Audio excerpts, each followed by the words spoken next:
A couple of new things that have come in, this not quite as recently as the next thing, but this is the idea of employee shares. This idea is that employees might get some shares on the basis that they give up some of their employment rights. When this was first announced, Mike Truman, writing in Taxation, I think it was Mike Truman, said it was possibly the most stupid idea he'd ever come across. And he was criticised very badly for that. So he wrote again about it a couple of weeks later, and he said he would change the remarks. He would say he would remove the word possibly. He still thought it was the most stupid idea he'd ever heard of. But actually, I'm not so sure it is. What happens here, if the employee is willing to give up certain employment rights, you can give them some shares in your business without there being a tax consequence. In fact, there's no income tax charge on the first £2,000 worth of shares. Now, bear in mind, if it's a small amount of shares, they'll be discounted. So the £2,000 value may be sort of a reasonable percentage in shares if you're looking at the outcome on a future sale event. The maximum you can give an employee is £50,000 worth, and there'll be income tax on the additional value over £2,000 if you gave them more than £2,000 worth. But on a disposal for that employee, those shares will be tax-free.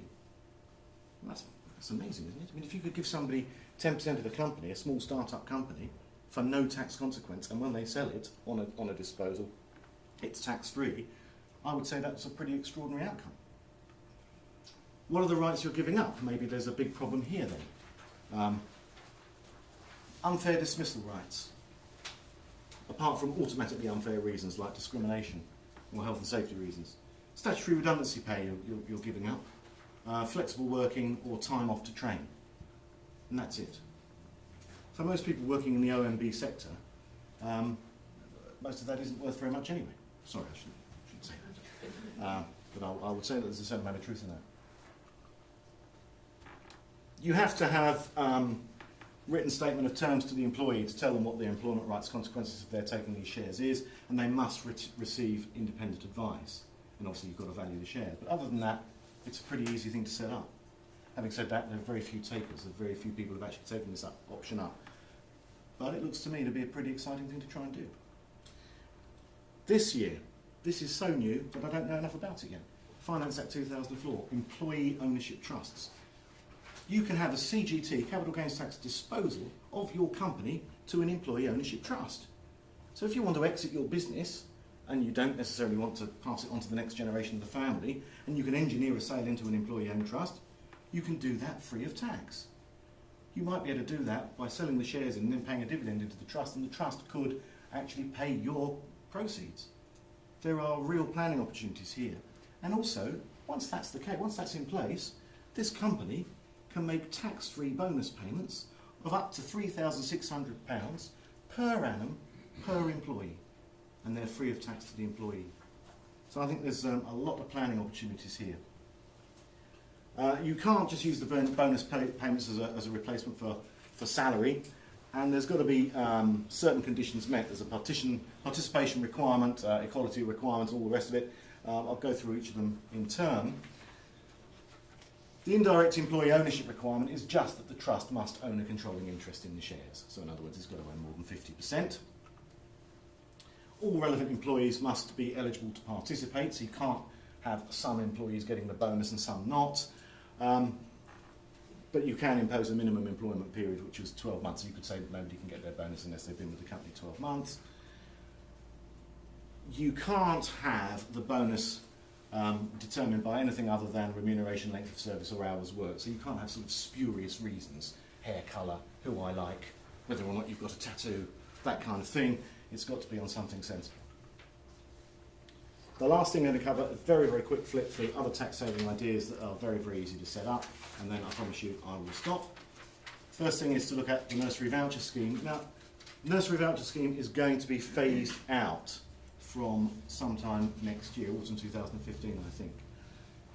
And it's going to be replaced with a new government scheme where you can get 20% contribution from government on childcare costs.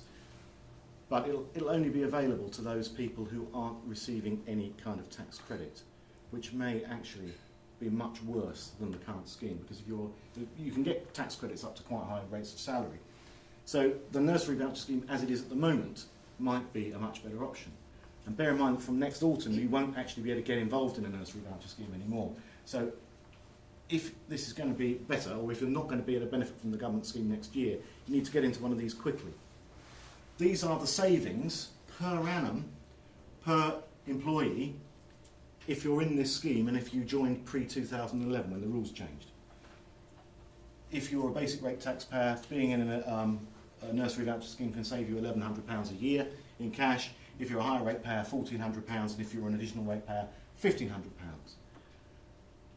If you only got into the scheme after 2011, those savings are reduced for higher and additional rate payers down to £714 and £646. If anybody doesn't know what I'm talking about, this is a scheme whereby the company contracts with a provider of childcare up to £55 a week, rather than you having to pay it out of taxed money.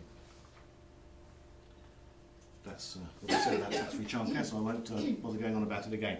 Long service awards as well.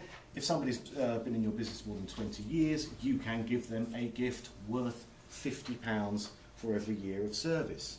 And you can repeat the award after another 10 years. So if they've been with you 30 years, you can give them an award worth 30 years, or 30 times £50 as well. But they must have been there at least 20 years. Staff suggestions, my favourite bit of legislation. Anybody not seen me talk about this before? I'm sorry if you have, but it is my favourite. Because if somebody makes a suggestion, you can give them an award for that suggestion. But it must relate to your activities, well, quite obviously. It must be a suggestion that the employee couldn't reasonably have been expected to make, and it can't be made at a meeting specially convened for the purposes of proposing suggestions. So whatever you do, don't propose such a meeting is held. But after that, you can give somebody the lower of £5,000, 50% of the expected first year savings, and 10% of the expected first 10-year savings. Now I would say that the presence of the word expected means that this is some kind of prospectively applied test. You're not looking at things with the benefit of hindsight and saying, how much did we save after 10 years, or how much did we save after 1 year? You're saying, what do we expect to save? So as long as our expectations are reasonably high, that might be the lower number, mightn't it? I mean, I think you're going to have to be sensible about it. If somebody says, oh, why don't we wash up the teaspoons less often? And you say, well, that's a brilliant idea. I think that's going to save us millions. Here's £5,000. I don't think you're really going to get away with that on the next PAYE visit. But if there's something sensible that they say, then there may be scope here. You can give an encouragement award in all cases up to £25, no matter how stupid the suggestion is. So if somebody says, why don't we put jam on the carpet? You could say, no, I don't think we'll do that, but here's £25, thank you for playing.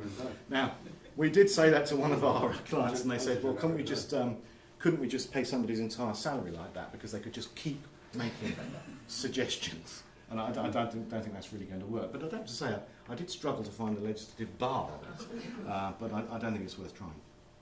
The last thing is to talk quickly about pensions, pension for salary sacrifice.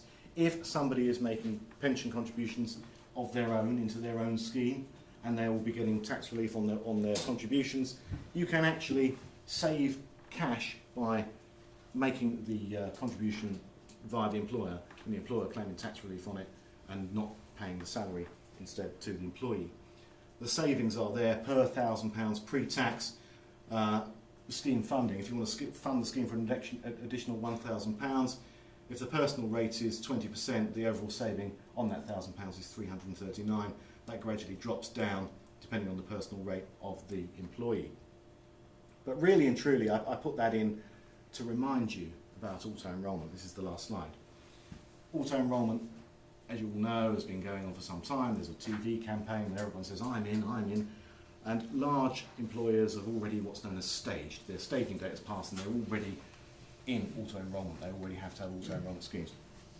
For smaller employers with up to sort of 50 employees, staging dates are starting around about now and into next year. So if you haven't done anything about that, it's time to do something about it. Okay? Barnes-Rove has a sort of partner organisation, Remuneration Financial Services, who we are using to help us with auto-enrolment needs of our clients. So if anybody wants to talk to us about that, please do so. And actually Shy tell from Generation is here today as well if you wanted to speak to him today about auto-enrolment issues. But that's all I wanted to say about that. And that is it. So if anybody got any questions, I'm happy to answer them. Other than that, thank you very much for coming.